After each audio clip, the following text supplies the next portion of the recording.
We managed to bring down the 20% tariff rate for the Philippines to 19. Now, 1% might seem like a very small concession. However, when you put it in real terms, it is a significant achievement. Kasi matapang ka lang naman, we have the position pero gusuntukan tayo. Para kumakaya bita. Ganun lang. But you're a coward. You are nothing without your position. Sa totoo lang. Basket ko 30 ng susukan. Ano ang sagot niyo, sir? Mga ulog talaga kayo eh. Pero tama-tama dahil marami ang nasa lanta ngayon ng bagyo at baha. Maybe we can use this moment or this opportunity for to raise funds in a charity boxing match this coming, kung para mabilis, this coming Sunday sa Araneta, 12 rounds pwede susunduan para maganda at para medyo marami-rami ang ma-raise natin. Siguro you can find sponsors per round, may mag-sponsor, so let's place their merchandise before each round of 12 rounds para medyo marami-rami ang sponsor, marami tayong may raise na pondo. Unang-una po ay hindi naman po talaga malalaman marahil ni Vice Presidente kung ano po ang pag-prepare ng administrasyon patungkol po dito sa Bagyong Krising dahil wala po siya sa bansa at nagbabakasyon siya sa The Hague. At dahil mga pagpupulong na ito na kasama po bago po umalis ang Pangulong Marcos papuntang US, hindi po rin niya ito malamang nakita at nabalitaan. At muli, wala po ang kanyang presensya sa Pilipinas para husgahan kung ano man ang naging trabaho ng Pangulo at ng administrasyon at ng mga concerned agencies patungkol po dito sa Bagyong Krising. Unang-una po, naiulat na po natin kahapon ang mga ginawa at naging accomplishments po ng ibang mga concerned agencies katulad po ng DSWD, DOTR, at pati po yung Philippine Coast Guard ay nagbigay na rin po ng libreng sakay. Maliban po sa DOTR na nagbigay din po ng libreng sakay sa MRT, LRT.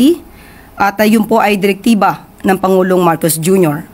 At kasama din po dyan yung paghahanda mismo po para po sa food packs na ibibigay natin sa ating mga kababayan na naapektuhan ng Bagyong Krising. So, muli, hindi po maiiwasan ni Vice Presidente na mamintas dahil wala po siya sa Pilipinas at hindi po niya nakikita kung ano ang ginagawa ng gobyerno para sa taong bayan. Magandang umaga po, magandang maulan na umaga sa inyong lahat. Nandito tayo sa Disaster Operations Center ng Office of the Vice President. Ito pong opisina na to ay isang sangay sa buong opisina ng Office of the Vice President. Ito po ang sangay ng opisina na tumutugon sa mga pangangailangan ng ating mga kababayan sa mga panahon ng ganitong disaster, natural or man-made, at mga iba pang kahirapan na nangyayari sa atin. Nanggaling tayo sa Bagyong Krising at ngayon nararamdaman natin ang epekto ng habagat. So marami po tayong mga pamilya na apektado, hindi lang dito sa Metro Manila, kung hindi sa ibang bahagi pa ng Northern Luzon. So ngayon po, makikita nyo dito sa atin yung ginagawa ng opisina. Naglo-load na po tayo ngayon ng mga relief boxes para ipamahagi natin sa mga kababayan na talagang kailangan. Ma'am, ilan po mga areas po ang siniserve natin ngayon sa disaster operating centers po? Can we give a figure or isa po mga exact mga location po ang siniserve ngayon ng DOT ng habagat? Of course, unahin natin yung pinakamalapit dito sa Metro Manila kung saan yung location natin dito sa gitna ng Quezon City, no? So marami dito sa paligid-ligid lang na nangangailangan ng tulong pero makakaabot po at in fact nakaabot na tayo hanggang sa Pangasinan para magpadala ng tulong. Ma'am, ilang boxes po or meron po ba tayong figures kung ilang libong mga tao ang nasusunod ng DOC, ma'am? Sisilbihan, 355,000 families ang siservisyohan natin ngayong araw na ito. Yun ang accomplishment. Ano lang? Accomplishment. Ang mga nagawa na natin. Wait lang. So, sige, bigay muna natin kung ano yung mga nagawa na natin before tayo pumunta doon sa ngayon. So, for the first quarter and second quarter of 2025, nakapagsilbi na tayo ng 27,621 families. In individual count, nasa 124,296 na po tayo hanggang June 30, 2025.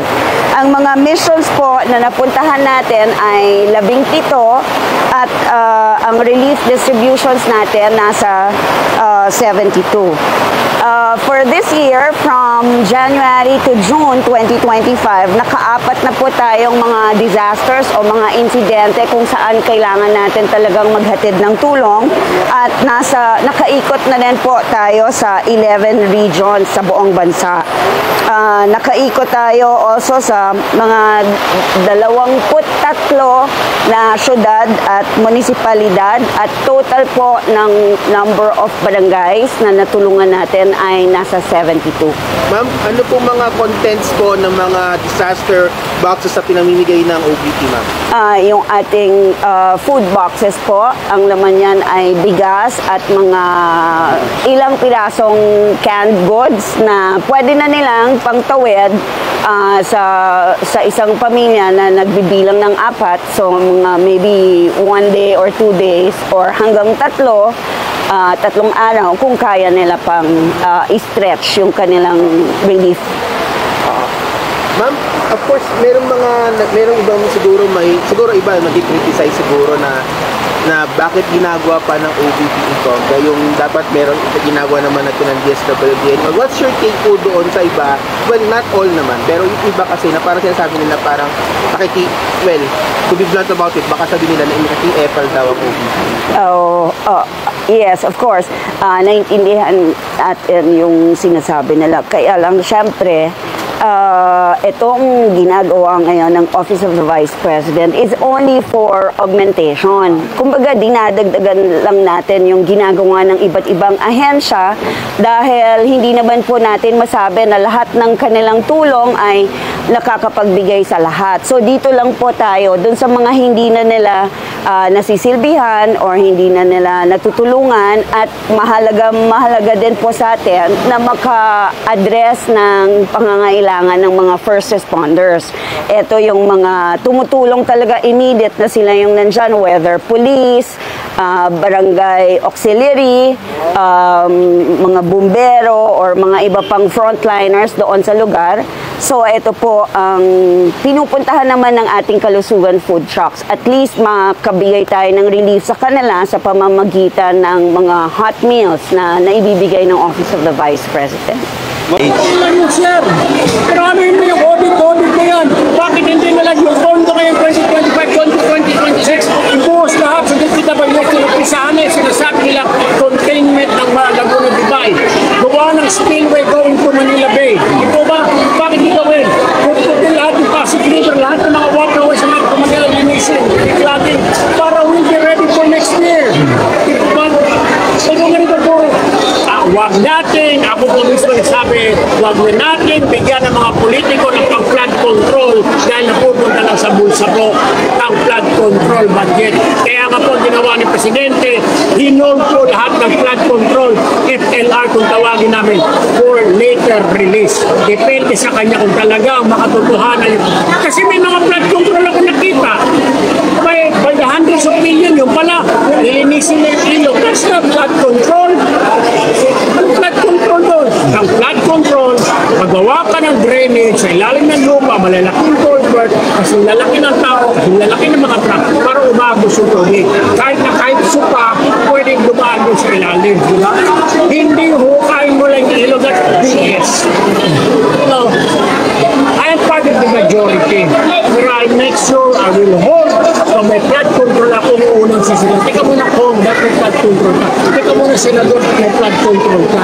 Let's give it to DPWH. Tama? Ito ba? Trabaho po nila eh. Kaya para excellence sisisihin natin. May nagsabi sa akin, sabi ng TPF, pinapahol ko ni Presidente, sabi ko, good. Ano karapatan ng senador, congressman, mag-flood control lang? Tama ko mismo ngayon 28 ko sa harapin ko. Kasi majority ko ako, I will say stop. Siyempre, then I will say no. I will say no. This has to stop,